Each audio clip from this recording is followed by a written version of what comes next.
यह कहानी बहुत मस्त है। एक किसान और एक परी सुबह का समय था। सूरज की गर्मी तेज हो चुकी थी और रामू अपने खेत में काम कर रहा था। उसका पसीना बह रहा था। उसकी मेहनत का कोई अंत नहीं था, लेकिन फसल फिर भी अच्छी नहीं हो रही थी। रामू बहुत दुखी होता है और मन ही मन भगवान से प्रार्थना कर रहा था, हे भगवान, मैं इतनी मेहनत करता हूँ, फिर भी मेरा गुजारा मुश्किल है। आखिर कब तक ये चलेगा? ये सब बोल के शाम को वो खेत से थककर एक नदी के किनारे चला जाता है और वहां बीहेट जाता है। तभी अचानक तालाब के पानी से एक हल्की रोशनी निकली और एक बहुत सुंदर परी सामने आ गई। और रामू घबरा गया, पर परी ने मुस्कुराते हुए कहा, डरो मत किसान, मैं तुम्हारी मेहनत और सच्चाई से बहुत खुश हूँ और मैं तुम्हें कुछ देना चाहती हूँ।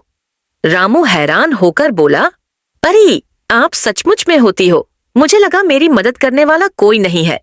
परी ने अपने हाथ से एक जादुई बीज की बोरी रामू को दी और कहा, इस बीज को अपने खेत में बो दो, ये तुम्हें खुशहाली देगा, लेकिन याद रखना, इसका उपयोग सिर्फ अपनी भलाई के लिए करना।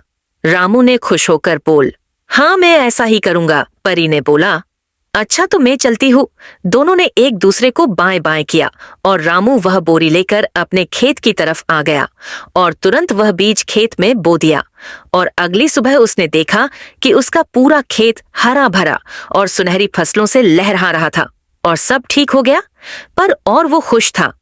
तभी कुछ दिन बाद रामू के मन में कुछ ख्याल आने लगा और उसको लालच सा आ गया और उसने अपनी फसल का वो बीज लोगों को एक एक दिन के लिए किराए पर देने लगा और पैसे लेने लगा।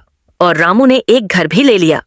पर 2 दिन बाद जब रामू सोकर उठा और अपने खेत की तरफ गया तो उसका खेत सूख गया और उसके लालच के वजह से उस बीज का जादू भी खत्म होने लगा। लोगों ने उसको पैसे देना भी बंद कर दिया। अब न तो उसका खेत ठीक रहा, न रामू को कोई पैसे दे रहा। रामू अब बहुत उदास हुआ और परी की बात को याद किया। अगर इस कहानी का दूसरा पार्ट चाहिए तो इस वीडियो पर 100 लाइक्स करवा देना। और इस कहानी से हमको क्या सीख मिलती है कमेंट में जरूर बताना।